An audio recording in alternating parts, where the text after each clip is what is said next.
श्री स्वामी समर्थ. नमस्कार स्वामी भक्तांनो. स्वामी भक्तांचे अनुभव या चॅनलवर तुम्हा सर्वांचे मी मनपूर्वक स्वागत करते. स्वामी तुमच्या सर्व चांगल्या इच्छा पूर्ण करोत, तुम्हाला सुखात, आनंदात, ऐश्वर्यात ठेवोत, ही स्वामींचरणी प्रार्थना. आज मी तुम्हाला नंदुरबार येथील दादांना आलेला अनुभव सांगणार आहे. दादा म्हणतात, श्री स्वामी समर्थ महाराज यांच्या चरणी त्रिवार वंदन.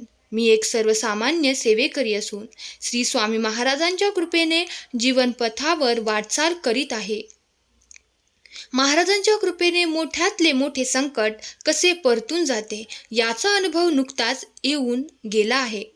मी एका लग्न समारंभात गेलेलो होतो तेव्हा अचानक तब्येत बिघडली. दरदरून घाम सुटला. शहरातील डॉक्टरांकडे मला नेले. डॉक्टरांनी तपासणी करून तात्पुरते इलाज केले. नंतर नाशिक येथे तपासणीसाठी जाण्याचा सल्ला डॉक्टरांनी दिला.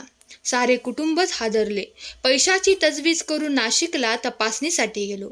नाशिकला जाण्यापूर्वी श्री स्वामी समर्थ महाराजांचे दर्शन घ्यावे, त्यांचा आशीर्वाद घ्यावा म्हणून दिंडोरीला गेलो. गुरु माऊलींसमोर सारी परिस्थिती मांडली. ते म्हणाले, महाराजांवर श्रद्धा ठेवा, मात्र विज्ञानाने तपासून घ्या. त्यांच्या शब्दांनी मनाला धीर मिळाला. नाशिकला डॉक्टरांनी तपासणी केली असता 99% ब्लॉकेजेस निघाले. आम्ही सर्वजण निराश झालो, घाबरलो. ताबडतोब एंजिओप्लास्टी करावी लागेल. साऱ्या कुटुंबियांनी मिळून निर्णय घेतला. पैशाची जुळवाजुळव करून काही रक्कम दवाखान्यात भरली व त्याच दिवशी संध्याकाळी ऑपरेशन करण्याचे ठरवले. दिवसभर विचारात होतो. मनातल्या मनात स्वामींचा जप सुरू होता. पत्नी तर स्वामींवर हक्काने रागवत होती. आपलं सौभाग्य सुरक्षित राहावं म्हणून स्वामींना साकडे घालीत होती. सायंकाळी मला एंजिओप्लास्टीसाठी स्ट्रेचरवरून ऑपरेशनसाठी नेत होते. स्वामींना कळवळून प्रार्थना केली, महाराज मला न्यायचेच असेल तर असेच घेऊन जा, पण माझ्या कुटुंबावर आर्थिक संकट आणू नका.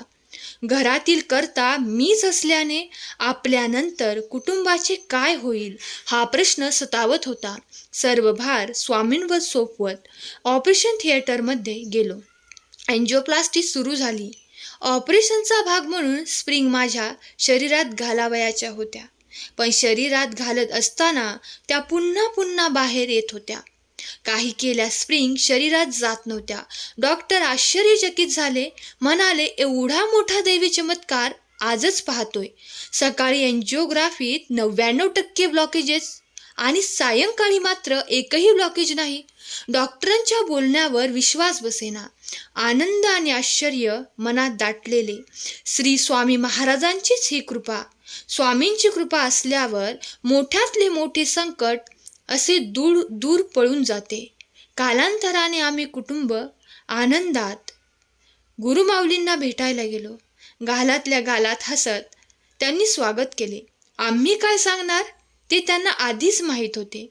आजवर केलेला स्वामी सेवेचा हा परिणाम म्हणत त्यांनी आशीर्वाद दिले. श्री स्वामींवरची आणि गुरु माऊलींवरची श्रद्धा आणखी प्रगाढ झाली. सर्वांवर स्वामींची अशीच कृपा राहो, ही श्री स्वामी चरणी प्रार्थना. धन्यवाद. श्री स्वामी समर्थ. स्वामी सेवेकरी दादांचा अनुभव आवडला असल्यास अनुभवास लाईक करा, शेअर करा. धन्यवाद. श्री स्वामी समर्थ.